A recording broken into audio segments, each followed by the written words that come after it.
Good morning students. Hindi व्याकरण में हम पाठ 21 का अध्ययन कर रहे हैं और पाठ 21 के अंतर्गत हमने पहले मुहावरों का अध्ययन किया। मुहावरे आपको पता है वो वाक्यांश होते हैं जो अपने शब्दों के अर्थ से अलग अर्थ देते थे, ठीक है ना। जैसे मान लो किसी ने कहा आंखें खुलना, तो उसका अर्थ था होश आना, ठीक है। उसके बाद हमने किया है लोकोक्तियाँ। लोकोक्तियाँ होती है कहावतें जो कि बहुत गहरे अर्थ रखती हैं और हमारे सामाजिक उसमें हम अधिकांश लोकोक्तियों को काम में लेते हैं। आज हम लोकोक्तियों का अभ्यास कार्य करेंगे। अभ्यास कार्य के अंदर पहले हमारे पास में एक प्रश्न है, खाली स्थानों से लोकोक्तियों की पूर्ति करनी है। मतलब रिक्त स्थान में हमें लोकोक्तियां लिखनी है, ठीक है।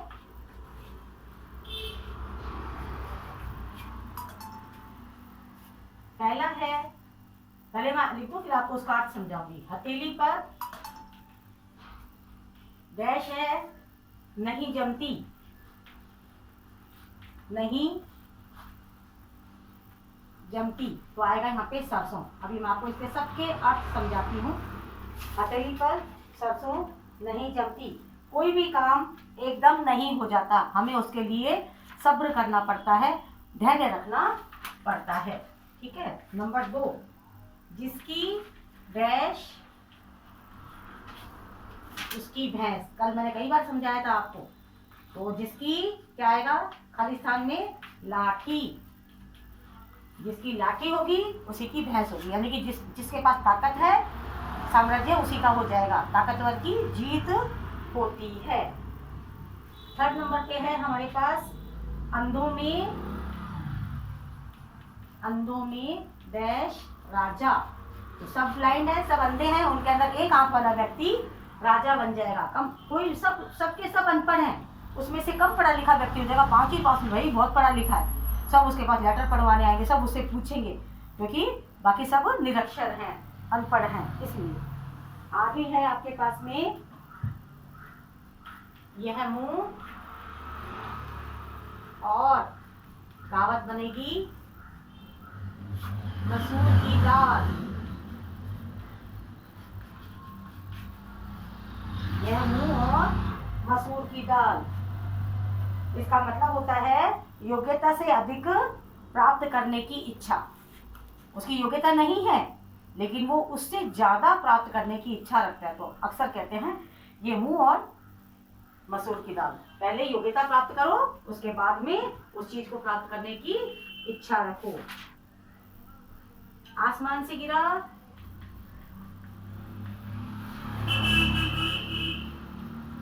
डैश पर अटका।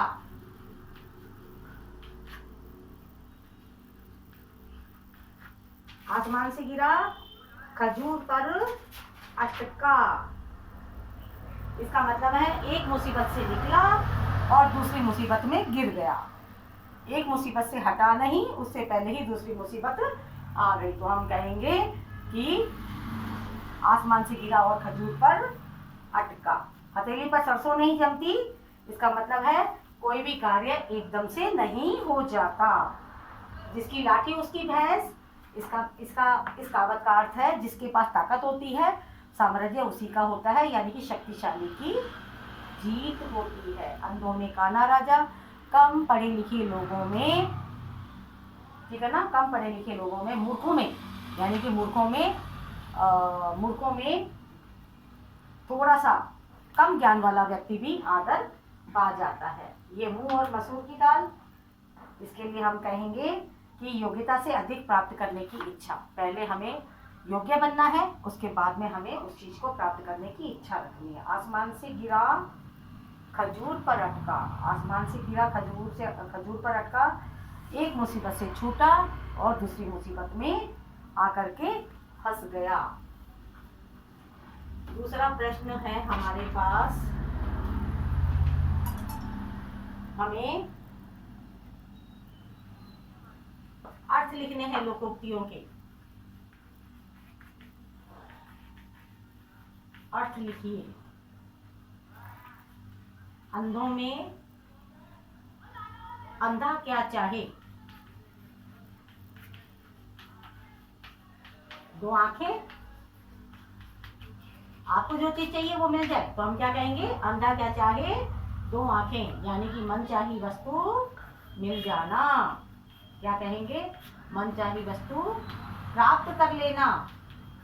भाई आपको जो चाहिए वो आपको मिल गया तो हम कहावत क्या बोलेंगे, अंधा क्या चाहे दो आंखें, जिसको मनचाही वस्तु मिल जाती है।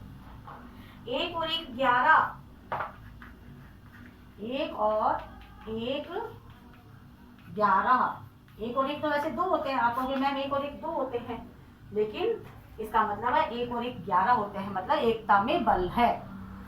हम अगर संगठन में रहेंगे तो शक्ति है, संगठन में शक्ति है या एकता में बल है, क्योंकि सबको पता है एक और एक 1 + 1 = 2, लेकिन कहावत के लिए हम कहते हैं एक और एक 11 होते हैं।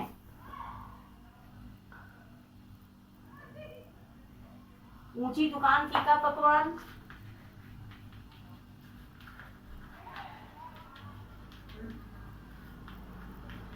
यानी कि दिखावा ज्यादा और वास्तविकता कम। दिखावा ज्यादा करेंगे,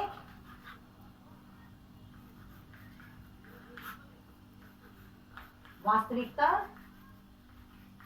कम। दिखावा दिखावा रह जाए, दिखावा करते रहेंगे, यानी कि दुकान तो हो गई ऊंची और पकवान जो है वो मीठा नहीं है।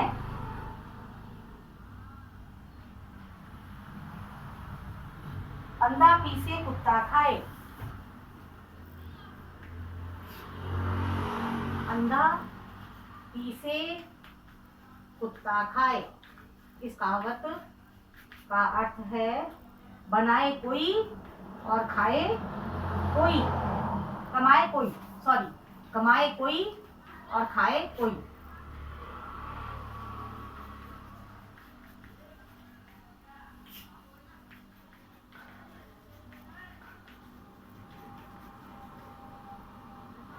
अंधा पीसे कुत्ता खाए, इसका मतलब ये है कमा तो और कोई रहा है और खा और कोई रहा है, यानी कि उसकी आमदनी उसके काम नहीं आ रही, बल्कि वो अपनी आमदनी दूसरों के ऊपर लुटा रहा है। ऐसे में कहेंगे हम अंधा पीसे और कुत्ता खाए, अपनी आमदनी अपने पर खर्च नहीं करना बल्कि दूसरे लोग ही मजे लें। इस तरह से आप इन लोकोक्तियों को याद कर लेना और अच्छे से इनका वर्क कर लेना। Thank you.